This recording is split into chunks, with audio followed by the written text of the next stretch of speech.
Salut à toutes et tous, bienvenue sur le Talk Web Girondin en direct sur O2 Radio et sur webgirondin.com. Vous pouvez nous écouter sur 91.3, c'est écrit partout autour de moi sur la FM. Et à ma gauche, il est là, Jean Aurel. Ça va, Jean Aurel? It's coming back in the studio. Voilà, de retour dans le studio avec Nico et Lucas, et c'est tout. La technique, voilà, on est tous les trois ce soir. Alors on est triste, hein. Coach Tolo est plus avec nous. Voilà. On est triste à la fois heureux aussi parce que voilà, Coach Tolo, il méritait vraiment d'aller à Nancy. En plus, nous on a eu un petit peu les coulisses du transfert avorté, on peut dire, de la signature avortée au mois de décembre, janvier. Oui, au mercato d'hiver où il devait déjà y aller et finalement. Et bon, voilà, on espère vraiment qu'il va réussir parce que je pense que c'est un potentiel club après s'il se maintient pour remonter en Ligue 1. Et auquel cas, ce serait extraordinaire pour lui d'entraîner enfin un club de Ligue 1 et puis avec une très belle structure, un très beau centre de formation. L'AS Nancy-Lorraine, petit coucou à Abdeslam Ouadou d'ailleurs, que j'arrête pas d'inviter dans cette émission, qui est un formateur à l'AS Nancy-Lorraine. Donc on espère que Didier va savoir trouver la bonne formule comme il l'a trouvé avec nous, dans cette équipe un peu malade. Il aurait fait du bien finalement au Girondin, Didier Tolo. Moi, bonsoir à tous les gars. Bon, moi je l'aurais préféré à Gustavo Poyet, clairement. Il est la lame de Bordeaux. Moi, franchement, ça aurait été. Pour moi, c'est un mec du club, donc. J'aurais aimé justement avoir son analyse qu'il va faire à Nancy du côté de Bordeaux. Et moi, je suis impatient de voir ce qu'il va faire avec Nancy justement parce que ce qu'il va faire, c'est ce qu'il aurait fait avec Bordeaux. Donc après, il n'y a pas la même chose. Ils sont relégables de Ligue 2. Quand même à Nancy. Mais il y a quand même. Non, mais c'est vrai. Il y a quand même un bel effectif du côté de Nancy. Ils ont quand même de bons joueurs, comme tu l'as dit. Tu connais bien Nancy d'ailleurs, toi? Oui, je connais bien Nancy puisque quand je vais voir ma copine à Nancy, c'est vrai qu'on regarde souvent les matchs de Nancy et c'est vrai que voilà, les infrastructures. Non, mais ils ont un stade. Ouais, et tu vas aller voir Didier, Lucas. Mais oui, mais quand j'irai voir ma copine, j'irai voir Didier avec grand plaisir. Attends, mais tu sais quoi, on va essayer de te créer un contact là avec le club et tout ça. Là. Sans problème. Mais alors là, mais aucun problème. Hein. Non, mais ils ont un beau stade, ils ont de belles infrastructures, ils ont quand même, on va pas dire un effectif dégueulasse. Donc bon, c'est quand même un club de Lorraine quand même qui voilà le slogan, est respecté. Ils ont quoi, une coupe 78, je crois, avec Michel Platini. Oui, voilà, bon. Écoute, voilà, en tout cas, il va nous manquer. Ouais, c'est un peu bizarre aujourd'hui parce que alors pour les auditeurs qui nous suivent semaine après semaine, on avait prévu plein de petits trucs pour Didier aujourd'hui. Avec notamment c'était son anniversaire hier, donc on avait prévu la venue d'anciens, donc il a fallu un petit peu changer les plans au dernier moment. On avait prévu le retour du duel de Bordeaux-Milan, Didier Tolo, Mario Yelpo, bienvenuto. Voilà. Mais ça permet d'annoncer ton invité. Donc Mario Yelpo, donc ancien gardien du Milan AC de la Lazio de Roma, qui nous fera donc l'amitié de venir commenter ce match, de nous dire un petit peu ce qui est devenu et puis de nous parler aussi de ce grand Milan, parce que quand on parle du grand Milan, en fait, je crois que les gens ne réalisent pas bien ce qu'il était. C'était le Milan. Peut-être, oui. Mais c'est vrai qu'il faut le rappeler. C'était le Milan de Fabio Capello. C'est Baresi, 3 titres. Maldini, Albertini. Il y avait Georges Weah. C'était une équipe énorme, extraordinaire. Avec à la clé, Milan sort sur donc une saison, je crois, où ils font un triplé historique. Ils font Serie A, Champions League 94. Donc la revanche de Bari en 93 contre l'Olympique de Marseille, ce qui est quand même une performance notable puisque 2 finales d'affilée et la super coupe de l'UEFA. Gagné tout, c'était la grosse équipe de Milan. C'était la grosse équipe, donc je crois que c'était difficile d'affronter plus fort. Le Bayern à l'époque en 96, donc c'est un petit peu, on parle un peu histoire là des Girondins, mais l'actualité on va un petit peu se répéter tout à l'heure et vous l'entendrez. C'était le grand Milan, et de l'autre côté le Bayern de Munich en demi-finale avait affronté le grand Barcelone avec Ronald Koeman, avec Romario, avec Pep Guardiola, avec tous ces mecs là. C'était un très joli carré, une dernière phase finale de Coupe UEFA 96 qui était très très relevé. et le Sparta Prague ou le Slavia Slavia Prague. Prague en demi-finale. Il y avait la moitié de l'équipe de la République tchèque qui arrive en finale de l'Euro 96. Nedved, Smisser, celui qui avait les Poborski. cheveux longs là. Poborski, voilà, c'est lui. C'était Ils- énorme. ils y étaient il y tous, avait hein. des équipes, non, mais c'était très relevé, hein, un coupe de l'UEFA. Et Et je donc, je vous coupe. notre invité, Donc, c'est lui voilà. qui avait pris le Qui a but pris de le Didier but Tolo. de Didier Tolo. C'est Voilà, pour ça donc on était- chasse à l'homme. Et était tout content de Ah oui, était mais oui. heureux de cet J'étais- invité et nous aussi. Ouais, ah ouais, Et j'étais bien voilà, hyper il est sur- nommé à Nancy. sur- Bon. Bon, et Bon, on est peut-être que content Didier pour va lui, nous hein. écouter, il y aura On les lui podcasts. Voilà. On te souhaite, Didier, beaucoup de réussite. Voilà. Oui, bah oui, bonne comme réussite. voilà, face à Mario Yelpo. Voilà, Voilà, exactement. ouais. Et Donc, ça surtout, va être, merci de nous avoir éclairé de tes analyses. Ouais. Ça, c'est clair, ouais. Et Ouais. c'est vrai qu'on s'est attaché à Didier. Bah oui, on s'y Ouais, attachait s'était toutes les attaché semaines, à le sa voir, analyse. c'était agréable. comme ouais. un papa, Bah, il quoi. revient. Bah Voilà, ouais, c'est ça, clair, ça. c'est clair, c'est clair. Voilà, mais c'est marrant parce que même quand il arrivait ici, bon alors voilà, après ça s'est un peu familiarisé, mais quand il arrivait là, tout de suite il y avait un peu le respect qui arrivait, etc. Quand il s'asseyait, on était tous pendus à ses lèvres, à tel point que c'était compliqué de le contredire même des fois. Hein, Bon, on a sur la, oui, bon, sur la après, fin un peu plus, voilà. Alors, le programme Le de cette programme, Nico. émission. Déjà, je vous coupe juste 2 secondes. Nico est avec nous au téléphone. Nico est avec nous, Voilà. j'annonce le programme et on accueille Nicolas, l'Ardennais. Donc, on va débriefer ce match. Bon, alors rapidement, face à Guingamp, on va Ça parler va être de rapide. Gustavo Poyet, du changement, de son management, du groupe qui vit mal, avec des attitudes qui, moi, m'ont marqué. On va revenir sur les déclarations. Hier, j'écoutais RMC Info, Tim Dugas, où on parlait, Pierre Ducrot et Dugarry disaient il y a des petits cons dans l'effectif des Girondins. Ils ont dit, c'est le mot qu'ils ont employé. On a ton invité à 21h20. Ouais. Donc Mario Yelpo, gardien du Milan AC. Alors ça sera en italien, vraisemblablement avec Mario. Ne vous inquiétez pas, on va traduire tout ça, ça sera repris. Voilà, on va essayer de faire au mieux pour que ça soit le plus audible possible. Et ça ne va pas durer non plus 30 minutes, rassurez-vous, parce que Mario sera sur la route du retour de Chamonix, puisqu'il vient de temps en temps sur nos pistes françaises. Et peut-être que l'année prochaine, vous m'aurez en direct de Milan. Voilà, tout simplement. Ah ben écoute, ça serait formidable. Exactement. Et des duels, on n'oubliera pas les duels, en première ou en deuxième partie. On accueillera Louis et Martin également. Alors les duels, il y en a beaucoup, hein. On les a mis sur les réseaux sociaux avant, vous étiez un peu chaud. Il y en avait un premier, c'est est-ce qu'on lève l'option d'achat sur Martin Braithwaite. Le deuxième, c'est est-ce qu'il faut garder Gustavo Poyet pour entraîner les Girondins l'année prochaine. Le troisième, c'était Bernardoni ou Costil pour garder les buts des Girondins. Et j'en ai rajouté un quatrième, c'est fallait-il vendre Malcolm cet été. Voilà. Donc voilà. L'été est passé, tu veux dire? L'été dernier, ou même cet hiver, quoi. Voilà. Est-ce qu'on n'aurait pas dû le vendre plus tôt? Voilà. Allez, on t'accueille, Nicolas. Bienvenue Salut, Nico. sur O2 Radio et Web Girondin. Salut les gars, salut, content de vous retrouver 15 jours après ma première petite visite. D'abord, bravo pour avoir grand gardien du Milan AC quand même. Ça c'est quand même la grande classe. I de la Lazio, hein? De la radio. Non, c'est chouette. Franchement, c'est chouette. Et félicitations. C'est un sacré morceau, une belle pêche. Ouais, Voilà. Je voulais commencer mon 5 mois de travail. par. Ouais, ça, j'imagine. Parce que je voulais le faire venir avant en fait. Donc là, j'ai relancé le truc pour l'avoir pour Didier, quoi. En plus, magnifique pour les 22 ans et tout. Enfin, le timing est parfait, enfin quasi parfait, je veux dire à 15 jours près, on va pas chipoter. Et Mais, Nicolas, bravo. je te fais une parenthèse puisque tu me parles de Oui. ces 22 ans-là. N'hésite pas à aller voir la petite vidéo que nous avons montée aussi pour l'anniversaire de Didier Tolo qui est... alors Nico, je t'ai tagué, alors je sais pas Alors si on tu l'as voulait vu la ou pas. partager sur Twitter, mais on n'y a pas, c'est sur ton compte Alors Eurosport. sur l'Eurosport Ah, News, mais je t'ai tagué dessus, je crois. Donc tu, Ah, ça y est, ok, tu l'as. viens de l'avoir, tu l'as. elle vient de bien rentrer. sûr. Va Je voir la parce retweet. que tu as tous les anciens, on n'a pas pu tous les avoir. D'ailleurs, je fais une grosse bise à François Grenet qui n'a pas pu se libérer, qui aurait voulu être avec nous. Donc sur Twitter, tu l'as vu, c'est ça? Ouais, sur Twitter, je vois que tu viens de liker. Va sur Twitter, sur Web Girondin ou sur J'ai l'Eurosport retweet, News. voilà. Tu vas trouver cette petite vidéo qui est un pur bonheur et je remercie Aurélien Motard pour le montage express où tu as quelques anciens qui font une dédicace à Didier et voilà, c'est des frissons, images d'époque, tu vas kiffer je pense. Ah ben non, ça c'est clair. Et puis je ne louperai pas et je partagerai évidemment la petite communauté girondine. Et voilà, c'est un super clin d'œil. Enfin, bravo les gars, félicitations. Je tenais à le dire, commencer comme ça, avant de parler un peu de ce qui fâche, de ce week-end, de ces week-ends qui se suivent et qui se ressemblent tristement. Et j'ai envie de parler un peu de Gustavo, alors sans être péremptoire, sans être définitif, parce que déjà je déteste ça, j'avoue j'ai un petit côté pisse froid, J'aime pas descendre les gens tout de suite au bout de 2 mois. Mais j'avoue que là, j'ai été un peu décontenancé comme toute la communauté girondine par rapport à l'actualité de la semaine dernière.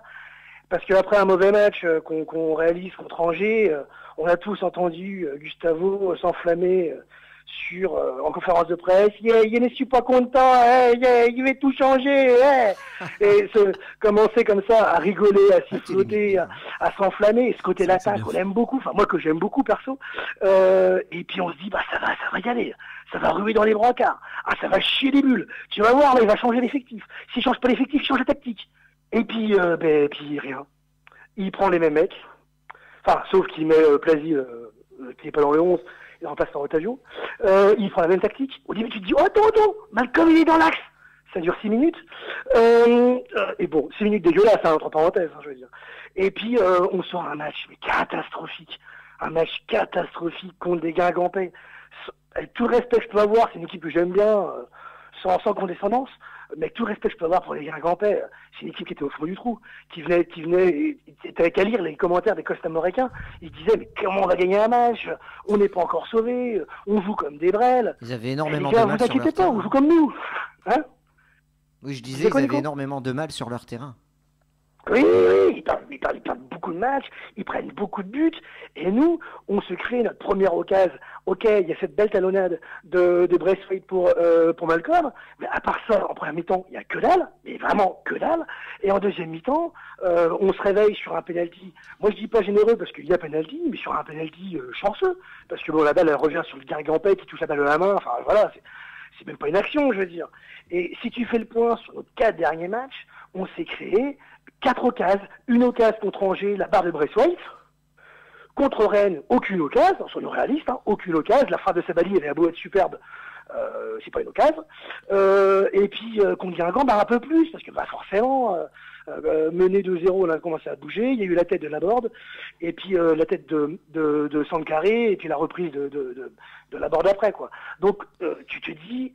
Bon, là quand même, ça commence à sentir le roussi. Et si les équipes de derrière nous n'étaient pas aussi faibles, je commencerais à être sérieusement inquiet, même pour le maintien.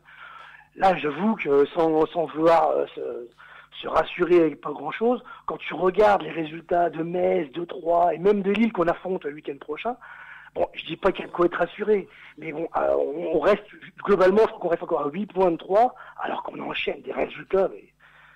c'est juste horrible, quoi. Donc voilà, mon sentiment après ce match, c'est du découragement, c'est du dépit. Et puis c'est comme tout le monde, on est tous, je crois maintenant, à attendre les nouvelles du repreneur. Existe-t-il? Bon, apparemment oui, quand même, ça m'a l'air très sérieux.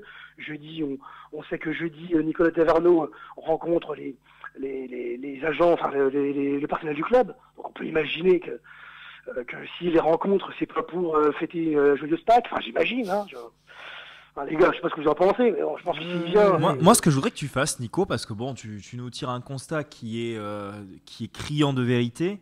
Ouais. Moi, je voudrais maintenant qu'on mette les pieds dans le plat. Une bonne fois pour toutes, on parle de Gustavo Poyet, etc. Moi, je voudrais que tu m'indiques qui dans ce 11 te fait frissonner de scandale. Voilà. Qui t'as envie de voir dégager? Est-ce que toi, en tant que supporter, en tant qu'amateur et des Girondins de Bordeaux, avisé, qu'est-ce que tu changerais dans cet effectif? Quel joueur tu changerais? Est-ce qu'il y a peut-être un joueur, toi qui suit la Ligue 1, que tu aimerais bien voir aux Girondins de Bordeaux?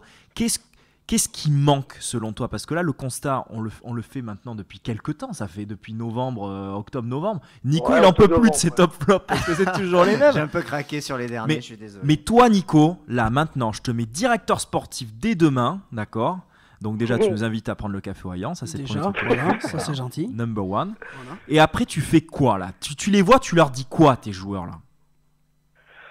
Ouais, déjà, c'est délicat. La première chose que je voudrais dire, c'est qu'en tant que directeur sportif, déjà, je me penche sur la cellule de recrutement.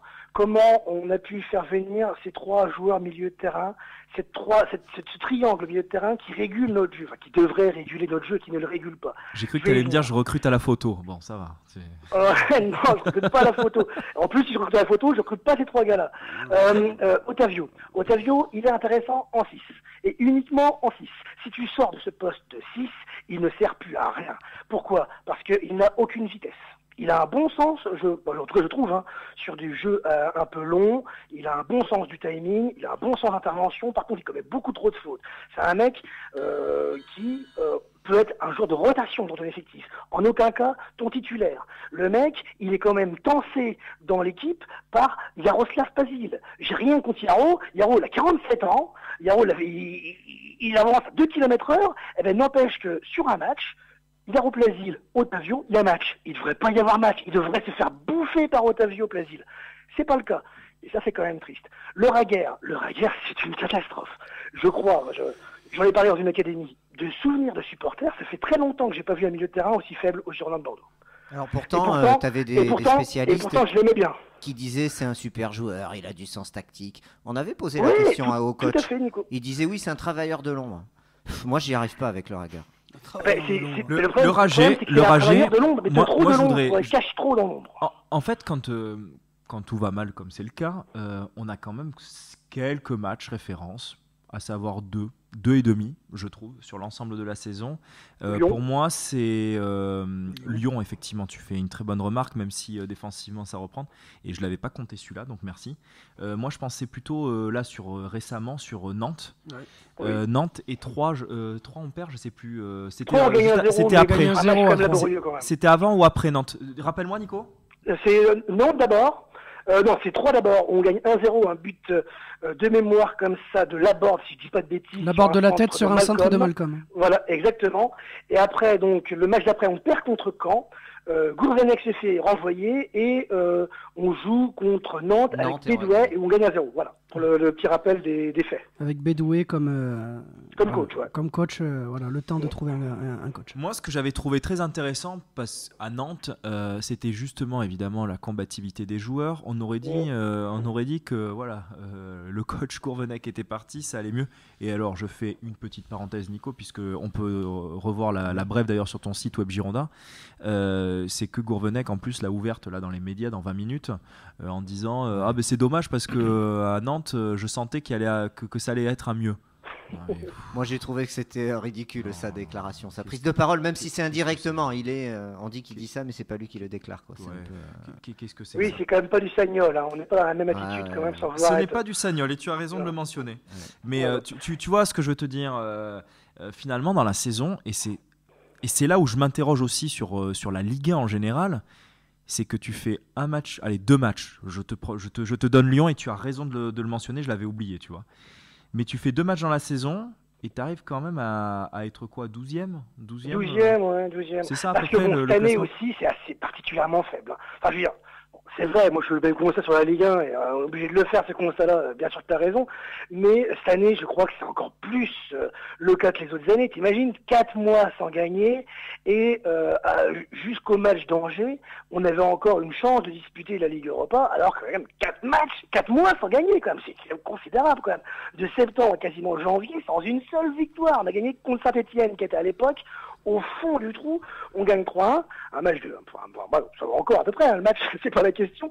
Oui, donc la Ligue 1 est en question. Mais pour revenir à ta première question sur le directeur sportif, je crois que le vrai boulot, ça va se situer là. Et à l'intersaison, moi ce qui m'inquiète, et ça va recouper vos débats, donc tant mieux, ça lance plein de sujets à la fois, c'est on va vendre pour Malcolm, probablement. Donc on va vendre Malcolm, on va avoir des repreneurs, je veux dire, on part sur les probabilités, hein, ça se trouve, ça ne sera pas comme ça, mais c'est probable que ça se passe comme ça. Donc on risque d'investir quand même un petit peu, pas des milliards, mais investir un petit peu. Ouais. Investir avec quoi? Comment? Avec quelle cellule de recrutement? Alors tout ça, on va attendre de voir, bien sûr. J'espère que les repreneurs vont faire les choses comme il faut. Oui, qu'on va pas bâcler le boulot, parce que si on laisse Poyet choisir tout seul, moi j'ai quelques craintes quand même. Même si c'est pas du délit de sale gueule, quoi. Mais j'ai quelques craintes quand même. Donc voilà. En tant que directeur sportif, je serais pas le fier déjà, parce que j'aurais imposé 3 joueurs plutôt moyens, parce que Maïté, c'est pareil, on en parle de Maïté. Maïté, il a fait 2-3 bons matchs, et ça, on peut pas lui retirer. Mais depuis que ça va moins bien, mais Maïté, c'est quasiment lui qui fout la tête de l'équipe sous l'eau. Et le match, dimanche, contre Guingamp, mais faire un match, c'est juste horrible de faire un match comme ça. Et même le Raguer, il paraissait meilleur. Oui, Lucas, tu voulais ajouter quelque chose? Oui, non, moi je voulais juste dire que tout le monde autour de la table, et même Nico sera d'accord avec moi, on relance toujours Bordeaux, les équipes en difficulté. C'est toujours comme ça que ça se passe à Bordeaux. Dès qu'une équipe est en difficulté, c'est quand l'équipe joue contre Bordeaux, elle va mieux. Ça me saoule un peu cette statistique parce que c'est franchement c'est désolant quoi. Quand on voit actuellement l'effectif bordelais qui est bien, putain, on peut pas dire le contraire. On n'a pas un effectif de 12e de Ligue 1. Moi, je me réjouis d'avoir un effectif quand même, voilà, qui est quand même de qualité, on va pas se mentir. Mais c'est juste que les mecs, ils savent pas jouer ensemble. Et sur la question que posait Jean Aurel, quel joueur retenir vraiment qui agace, eh ben pour moi, c'est Malcolm. Malcolm, depuis plusieurs semaines, n'arrête pas de donner des interviews à des journalistes européens en disant que ça y est, c'était temps que ça se termine à Bordeaux. Ça se voit que le mec, il a plus la tête à Bordeaux. Le mec, il pense qu'au Bayern, il pense qu'au Real, il pense qu'à ci, qu'à ça. Et le mec, il ne pense plus à Bordeaux. Mais le mec s'en fout total. Il prend juste son chèque, il joue ses 90 minutes, mais sans courir. Mais le problème, et je vais juste rajouter un truc, c'est que le problème, c'est que le joueur qui s'en fout le plus, c'est le meilleur. C'est le meilleur sur le terrain. C'est ça le problème, c'est que Malcolm, qui s'en fout totalement du club, c'est lui qui se bouge le plus sur le terrain. Et ça, c'est problématique. C'est que tu ne peux pas continuer comme ça avec des joueurs qui s'en foutent du club. Et surtout Malcolm, qui depuis plusieurs semaines n'attend que de signer la feuille blanche, enfin la feuille de contrat que lui va lui proposer son agent. Donc c'est triste, c'est très triste. Tu penses que c'est signé au Bien Bayern? sûr, mais on a un vrai désaccord avec Manu. Bon, moi je suis pas un grand spécialiste. Moi je prends que ce que les faits me donnent depuis quelques temps maintenant. C'est que je peux vous dire les gars que quand un agent reste 5 jours sur une période de transfert qui est aussi courte que celle du mercato hivernal, je peux vous dire que c'est tout bouclé quoi. Pourquoi ça s'est pas fait cet hiver, Malcolm? Alors je suis très branché avec des collègues en Allemagne, etc. Mais je ne parle pas allemand. C'est que Robben devait partir dans un championnat dit exotique, style MLS, puisque les Los Angeles Galaxy veulent monter une très très grosse équipe. Ils veulent, une très grosse équipe. Ils veulent voilà, faire une espèce de Galacticos, tu vois, quelque chose comme ça. Et je pense d'ailleurs que Robben rejoindra Zlatan Ibrahimovic. Après, il faudrait regarder tout ce qui est salary cap et tout ça. Ils ont recruté Rames Rodriguez, là, le Bayern. Là. Oui, le Bayern. Moi, je te parle de Robben en MLS. Ouais. Bon, bref. Le problème, c'est que tu as ce poste vacant et que le Bayern, ils ont fait les yeux doux à, comment il s'appelle, à Malcolm, à son agent. Ils ont fait les choses dans l'ordre, comme ils savent le faire. Le Bayern, quand ils veulent quelqu'un, ils le prennent, c'est tout, point. Bah oui. Donc c'est fait, on a un désaccord majeur avec Manu, puisque Manu, lui, me dit José Mourinho, il est dépendant des investisseurs à un moment donné qu'il y a, et surtout il est sur un siège éjectable, donc il n'aura pas la main du prochain mercato. Je pense même qu'il ne restera pas. Non mais d'accord, mais enfin surtout qu'à United il n'a pas besoin surtout de Malcolm. Quand tu vois les joueurs qu'il a en ailier, il en a pas besoin. Il en a pas besoin. Non mais voilà. Ça alimente. L'entraîneur du Bayern a démenti. Oui, mais il démentit.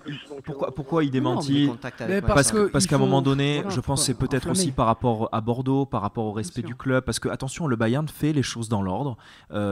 Tu entends jamais une histoire alambiquée sur le marché des transferts avec le Bayern. Les mecs ils font le chèque, le mec il vient, présentation. Souvenez-vous de Tolisso, ça s'était fait, c'était carré, etc. Machin. Bon, ce que je veux te dire, c'est que Malcolm, je pense qu'il a compris. Enfin, il a compris. Je pense que tout le monde a compris. Lucas, je crois que ça sonne. Oui, c'est les coulisses de l'émission. Ça vient de sonner. Mais je crois que Malcolm a maintenant enterré la possibilité d'aller à la Coupe du Monde. Il y aurait eu peut-être les Girondins mieux classés, avec une meilleure dynamique, mais je suis désolé. Ça, c'est tout simplement impossible avec la mentalité que tu as des joueurs. Et paradoxalement, ils veulent pas jouer avec lui et lui avec eux. Je sais pas trop si c'est une histoire de pas jouer avec lui ou quoi. En tout cas, c'est le seul joueur crédible pour moi. Mais pour en rester sur ce que tu dis et sur son transfert, si tu dis que c'est signé, est-ce que tu penses dans ce cas-là que l'indemnité de transfert elle est déjà actée ou pas pour Bordeaux? Alors moi je pense que là où il y a le couac, Salut toi bébé. Je pense que là où il y a le couac, c'est justement par rapport à ces investisseurs. Bon après, on va pas commencer à parler juridique, etc. Mais tu dois avoir des clauses suspensives ou extinctives suivant qui sont les parties au contrat en fait. Pour l'instant, c'était les Girondins de Bordeaux et le Bayern de Munich. Mais si tu inclus une tierce personne qui veut manger sur le transfert, c'est là où c'est compliqué. Et c'est là où tu ne peux pas... Ça restera toujours les Girondins qui transfèrent. Et non, parce qu'après tu as M6. Est-ce que M6 veut croquer malgré une vente ou est-ce que c'est le consortium américain? On avait parlé de ça avec comment il s'appelait, le monsieur de Sportune que tu avais invité. Thomas Viol. En effet. On l'embrasse d'ailleurs et on le remercie pour ses éclairages. Ce que je veux dire par là, c'est qu'il nous avait dit que dans le montage financier du rachat des Girondins, il y avait un pourcentage de la revente de Malcolm. 24 millions, ce qui se dit qui reviendrait. Et auquel cas, ça voudrait dire que ça crée une autre partie au contrat. Et là, tu ne peux plus acter ton transfert, puisque si tu le sors dans la presse, c'est qu'il est visible et il est acté. Ou alors, sinon, ils le vendent encore un peu plus cher pour essayer de compenser les 24 millions qu'ils vont devoir verser. Oui, mais tu peux Non, pas mais faire là, il y avait un duel, justement. Là, C'est duel. trop compliqué. Est-ce que si je vous dis Pour le on vendre aurait dû cher, il va vendre falloir qu'il Malcolm vaut autre chose, quand même. avant cet été? Moi, Qui est pour pour, moi, qui oui. est contre là? Moi, je suis pour parce que quand tu vois ce qu'il produit Tu actuellement. regrettes qu'on sur le l'ait terrain- pas vendu? Moi, je regrette qu'on l'ait pas vendu parce que quand on voit actuellement, voilà. Attends, garde tes arguments. Qui c'est d'accord, qui oui. est Oula. contre? Oui. Qu'on les... Ben voilà. Nico? Attends, pas logique. alors je vais préciser ta question. Oui. C'est-à-dire Est-ce que tu me replaces. Il aurait mieux fallu attendre. Là, tu me replaces au 31 août 2017. Là, tu te dis, putain, mince, on a fait une connerie, on aurait dû le vendre avant parce qu'on le vendra moins Mais cher. si cet j'étais été. là au jour d'aujourd'hui, Oui, au 31 là. août. Non, aujourd'hui là. Alors aujourd'hui, je te dirais, on aurait mieux fait de le vendre. Bah oui. Mais tu peux pas savoir. Maintenant, si j'avais Nicolas été au 31 août 2017, je t'aurais dit, vu le Regardez. recrutement qu'il y a eu, Ah oui. vu la fin de saison de Jocelyn Gourvenec qui était intéressante, il faut Oui, le oui, rappeler, c'est vrai, les c'est projets de jeu, etc. Ouais. Moi, Cafou, on a eu la chance d'avoir Claudio Quechero qui nous a expliqué quel joueur est Cafou. Et c'est là où la cellule de recrutement incarnée par Ulrich Ramé, et je suis désolé de le nommer, il est responsable de ça, il doit savoir quel type de joueur c'est. C'est un joueur brésilien, c'est un joueur à déclic. Ça a été le terme de Claudio Quechero qui a joué avec lui pendant une saison et demie, 2 saisons. Tu dois le mettre dans des conditions de déclic, ce mec. Il est arrivé. On lui a. T'as l'impression que ce mec-là, on s'est jamais occupé de lui. Alors on a dévié sur Cafou. Oui, on a dévié sur Malcolm. Cafou. Oui, Mais oui, oui. tu vois, tu me poses la question. Oui. Pour moi, au jour d'aujourd'hui, effectivement, c'est une connerie. Mais à l'époque, au 31 août 2017, tu mets Malcolm sur un teco à droite. Alors il joue à droite et il repique. Oui, c'est ça. Et tu mets Cafou de l'autre côté. La Il a bande pas- Il devant. n'a pas vraiment eu sa chance, moi je trouve. Mais moi, je trouve pas aussi. Je trouve C'est pas vrai, aussi. hein. Pourquoi? Parce que Claudio nous l'a dit. C'est un joueur de déclic. Mets-le dans des conditions de déclic. Quand tu vois Depréville, pouvez- la chance qu'il a eue, t'hallucines. Ben voilà, alors lui, par contre, le Ah, déclic, lui, tu peux l'attendre. lui, on le fait jouer. Mais je vais vous. Nicolas, tu es là toujours? Oui, je suis toujours là, je suis Et toujours je là. te Je suis toujours là. renvoie sur cette histoire de joueur de déclic à l'interview qui est présente Ah, moi, sur je le me site de rappelle Web très bien. Girondin de Christian. Parce que Christian, tous les supporters lui sont tombés dessus, d'accord? Sauf que, moi, quand je l'ai eu au téléphone, il m'a dit: écoute, Eli Bop, il m'a jamais fait jouer à mon bon poste. Il pensait que j'étais un Brésilien comme Ronaldinho. Sauf que, allez voir les statistiques, ou les vidéos, ou les matchs, comme vous voulez, faites comme Moi, bon j'ai vous semble. regardé, moi je t'abonne. De l'international, c'est quand même. Il fait partie de l'équipe, et je crois qu'il a marqué en finale de la première équipe brésilienne qui a gagné le championnat du monde de la FIFA, la Coupe du Monde des clubs, Ah ouais, en bien 2005, sûr, ouais. avec le Sao Paulo. Donc, si vous voulez, c'est pas un attaquant. Voilà, c'était un joueur de déclic. À Paris, il avait Moi, eu je un suis petit peu d'accord. ce déclic. Tu vois ce que je veux te dire, Nico? Mais je suis d'accord 100 000 fois. C'est ce que je me tue de le lire depuis quelques jours sur Twitter. On a d'abord, je vais revenir sur deux petits trucs sur ce que tu as dit. Moi, je suis d'accord, franchement, sur quasiment tout ce que tu as dit. Déjà, on peut pas trop juger, est-ce que c'est une connerie ou pas, d'avoir vendu Malcolm l'année dernière, enfin, au 31 août. C'est impossible, c'est malhonnête de faire ça parce qu'à l'époque, au 31 août, personne n'aurait voulu le vendre, honnêtement, c'était pas possible. On arrivait avec un projet, on nous promettait un Depréville ambitieux et on se disait, ouais, attends, c'est pas mal quand même. Donc oui, avec le recul, maintenant on peut se dire ça, mais bon, c'est trop facile. Sur Cafou, mais moi je ne comprends pas, parce que je ne dis pas qu'il faut faire jouer ce gars-là, absolument.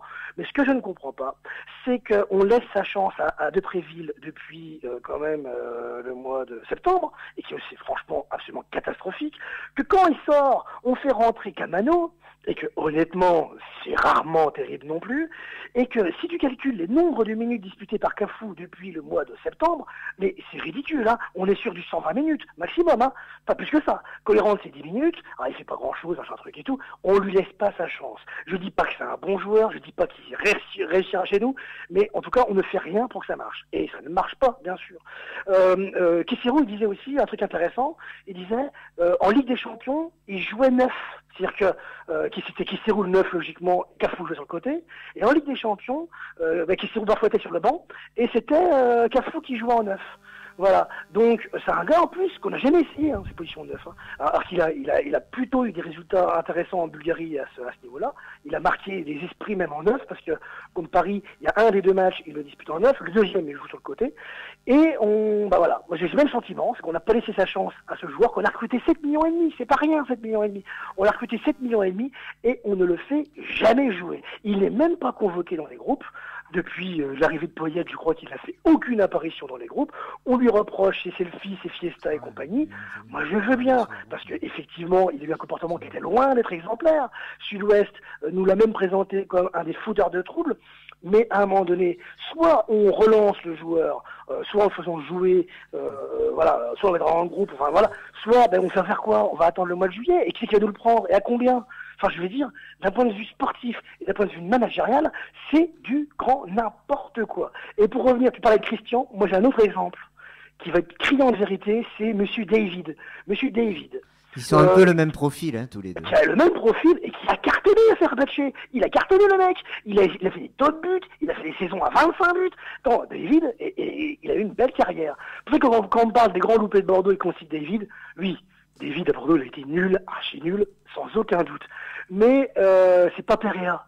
Edison Perea, lui, c'est le néant absolu du début à la fin. La carrière après les Girondins, c'est ridicule. C'est limite les variétés clubs de France, quoi. Pour David, pour Christian qui a eu une carrière avant et pour David qui a eu une carrière surtout après, c'est pas pareil. C'est des joueurs qu'on achète, on investit quand même des sommes très importantes, puisque David c'était un des grands espoirs brésiliens. Christian quand même on le prend aussi pour qu'il porte notre attaque et on les met pas en condition pour que ça marche. Tiens. Et c'est malheureux. Voilà. Quelques réactions sur le hashtag WG Le Talk sur Twitter.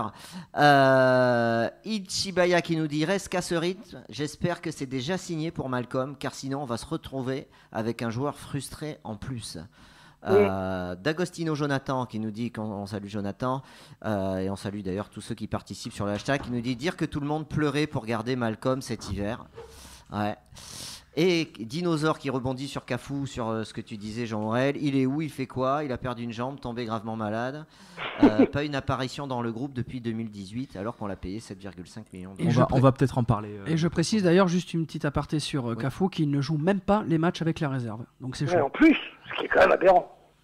Alors qu'on accueille notre invité. Et Nicolas, nous avons si tu veux rester avec nous, notre invité Mario Yelpo. Mario, buonasera, come stai? Buonasera, grazie, bene, molto bene. Ah. Vedendo la Juventus. Alors ça va plaire à Flo Sabatier, puisqu'il nous dit qu'il est devant la Juve là apparemment et que tout va bien, etc. Sei in viaggio? No, sono a Milano. Milano, d'accord. Vivo a Milano adesso. Sì. Ok, come stai Chamonix? Oh, bene, abbiamo sciato molto bene. C'era molta neve. Ok, donc il nous dit qu'il était à Chamonix, qu'il a bien skié et que là, voilà, il est à Milan en train de regarder le match tranquille. Mario, grazie per aver risposto alle nostre domande. Mario, oggi è il compleanno di Didier Tolo. Ti ricordi il gol di questa partita in fuori casa contro Milano, il Bordeaux? Ricordo molto bene perché per me è stata una brutta partita. Noi eravamo la squadra più forte del mondo quasi in quel momento. E perdere 3-0 è stato incredibile. Okay. Il Bordeaux doveva essere una piccola squadra, nessuno lo conosceva bene, ma dentro aveva due campionissimi che avrebbero fatto la storia della Francia, che sono appunto Lizarazu e Dugarry, Zidane. Zidane E il signore di Dietolo, erano bambini, ma poi sono diventati grandissimi. Alors, je vais traduire. Donc, oui, effectivement, Mario se souvient très très bien, puisqu'à cette époque-là, il nous dit que l'équipe du Milan AC était très forte. C'était l'une des meilleures d'Europe, qui surfait sur 2 championnats d'affilée, et que quand voilà, ils ont gagné 2-0 à l'aller, ils pensaient vraiment pas prendre 3-0 au retour. Donc, il me dit les Bambini, des Lizarazu, des Zidane, voilà, c'était des futurs grands joueurs, et il en a fait les frais. Fai parte della grande squadra di Milano, hai vinto tutto al 1994. Potete parlarci di questo periodo? Parlarci? Sì, certo. Sì, di Capello, di Milano.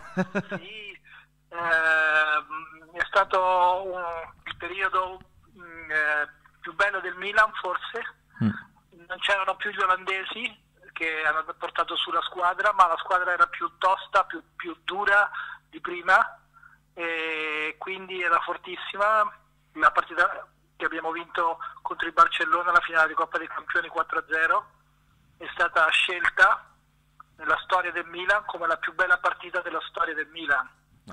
Quindi quello è stato il mio ricordo più bello della mia carriera da giocatore, anche se quella partita ero in panchina, però è stato incredibile vincere 4-0 contre il Barcelona in una finale. Ouais, donc il nous dit effectivement cette époque-là, c'était une grande époque du Milan. Il rappelle que voilà, ils avaient gagné 4-0 contre Barcelone, qui était à l'époque une équipe fantastique, hein, puisqu'on le rappelle, il y avait des Romario, il y avait des Pep Guardiola, il y avait des Ronald Koeman, il y avait ce genre de joueurs, et que voilà, Milan était doté d'un des meilleurs effectifs du monde, et que Silvio Berlusconi voilà, avait recruté la crème de la crème pour pouvoir donc naviguer et devenir l'une des meilleures d'Europe. Tout simplement. Didier è un allenatore oggi. Hai conosciuto Fabio Capello, uno dei migliori al mondo. Qual è stato il suo metodo per sublimare i giocatori? I giocatori, perdonami. Ok. Capello è stato un allenatore molto duro con i rapporti con i giocatori. Faceva della antipatia, come non so se mi capisci, cioè lui voleva, non aveva un rapporto cordiale con i giocatori, li stimolava sempre a dare il meglio con un po' di cattiveria. E l'altra grande qualità di Capello è che in pochi minuti capisce subito qual è il problema della partita et quindi può risolverlo. Queste sono le 2 grandi qualità qu'il a Capello. Okay. Ouais, donc il nous dit que Capello c'est un génie voilà, de l'analyse du terrain, de l'analyse aussi de ses joueurs. Il comprend très vite durant le cours du jeu ce qu'il faut faire pour faire basculer un match, et c'est ce genre de grand entraîneur qui te fait passer voilà, des grands moments, des grands matchs. Et donc voilà, donc c'est un bonheur d'entendre d'entendre un mec qui te parle de Fabio Capello. A Milano conoscevi Marcel Desailly e Patrick Vieira. Una parola su questi strudanori giocatori. Io sono stato molto amico di Marcel. Siamo arrivati al Milan lo stesso giorno e siamo stati insieme 3 anni. E noi andavamo molto d'accordo sempre, e ho un grandissimo ricordo di Marcel. Patrick era un bambino piccolo rispetto a noi, aveva appena iniziato a giocare e non è stato neanche tanto capito qui a Milano, è stato mandato via poi. Quindi era un po' di un'altra, io avevo i figli, lui invece era sempre solo, scapolo come si dice in Italia, usciva la sera, era un po' diverso, faceva una vita diversa rispetto a chi ha la famiglia, sai. Nelle squadre ci sono 2 tipi di ambienti, quelli con i figli e quelli senza figli, un po' diverso. Io avevo 30 anni e avevo i figli, lui invece era un piccolo, ma ho un grandissimo ricordo anche di lui. Ouais. Donc abitavamo vicino con Patrick. Ouais. Donc il nous dit voilà que Marcel, voilà, il garde un grand souvenir avec lui, que aujourd'hui encore même il a des rapports. Concernant Patrick, c'est une autre histoire puisque c'était un peu le jeune de l'équipe, c'était celui qui chouchoutait. Puis apparemment il y avait voilà sa famille qui n'était pas forcément là, donc voilà, tout le monde se substituait un petit peu pour le chouchouter et donc apparemment ils se sont vus il y a pas longtemps et ils se sont remémorés ses souvenirs. Oggi Mario, cosa stai facendo? Io faccio l'avvocato, raro ma faccio l'avvocato. Sì, perché mio papà è avvocato, mio nonno era avvocato sì. E mia figlia sta studiando per diventare avvocato, quindi 4 generazioni di avvocati, quindi io appena ho finito di giocare ho iniziato a lavorare come avvocato. Borio è un avvocato, Borio. Hai una nota per Didier Tolo? Non ho capito. Hai una nota per Didier Tolo? Una parola? Una parola, sì, io non ho seguito poi la sua vita calcistica, so che è diventato un allenatore famoso, ma non l'ho seguito. E ho rivisto prima dell'intervista il gol che mi ha segnato e ho visto che quasi lo sbagliava a porta vuota, mi ha tirato quasi addosso senza che quasi me la fa parare dalla linea della porta, anche se era solo sulla linea, quindi poteva sbagliarlo, che per me era molto importante, perché io giocavo poche partite, quindi era meglio se lo sbagliava per me, quindi c'era quasi riuscito. Bon, alors il nous dit que, alors bon, puis ce sera la dernière question, après on va finir. Donc il nous dit que voilà, durant cette partie il aurait préféré que Didier ne marque pas ce but, surtout qu'il est un peu fautif et qu'à l'époque il jouait pas beaucoup avec le Milan AC et que ça lui a valu un petit peu les foudres, mais voilà, il reconnaît que c'était un très beau but pas lui, et un le grand titulaire, attaquant. Il était remplaçant, mais il y a le pot, voilà, il a fait le match retour évidemment, bon, on va pas le rappeler. Okay. Donc voilà, il aurait préféré donc mieux le marquer et donc voilà, il garde quand même un bon souvenir. Mille grazie Mario. Grazie a voi. Buonasera. Grazie Ciao, grazie mille. Ciao. Bon, mais très sympa. Quel italien, c'est magnifique. Comment tu parles italien. Voilà. On fait ce qu'on peut. Incroyable. Voilà. Est-ce que Nico, il est avec nous toujours? Ouais, il est avec nous, Nico. Super interview en plus, vachement intéressant. Sur Capello, sur Didier, sur la bonne époque, c'était la grande classe les mecs, hein. La grande classe. Ah, c'est genré là. Quand tu sais que t'avais Fabio Capello sur le banc quand même à l'Escure. J'avoue. C'est la grosse équipe, hein. Faut pas l'oublier, hein. On a raison. Hein. C'est la grosse équipe, ça fait plaisir. Et puis voilà, je fais une petite dédicace à un ami italien qui aura été ravi d'entendre voilà, cette langue sur les ondes de Eau de Radio. Nico, pour terminer et pour te libérer, qu'est-ce que tu souhaites quoi là à Bordeaux pour ce prochain match, pour cette fin de saison? Est-ce que tu nous vois prendre un point déjà? J'espère qu'on va en prendre 3. Pas parce que j'y crois foncièrement, parce que je crois que Lille est à peu près dans la même situation que nous, que j'aimerais bien quand même qu'on passe vraiment au repreneur et qu'on lâche le maintien. Et je pense qu'en battant Lille ce week-end, même en jouant comme des chèvres, même en étant poussif, je pense que ça devrait suffire pour le maintien. On passerait à plus de 10 points par rapport au maintien avec environ 6 matchs à jouer, si je dis pas de bêtises. J'ai juste fait un petit classement là pendant que vous parliez. J'ai regardé les relégables des saisons 2016, 2015, 2014, etc. En 2013, Nancy a été relégué avec 38 points. En 2014, Sochaux avec 40 points. En 2015, Évian avec 39 points. En 2016, Reims avec 37 points. Et en 2017, Lorient avec 36 points. Donc on a donc tu vois, on est quasiment dans les points quand même pour se sauver. Donc tu dis une victoire contre Lille, ça assure le coup.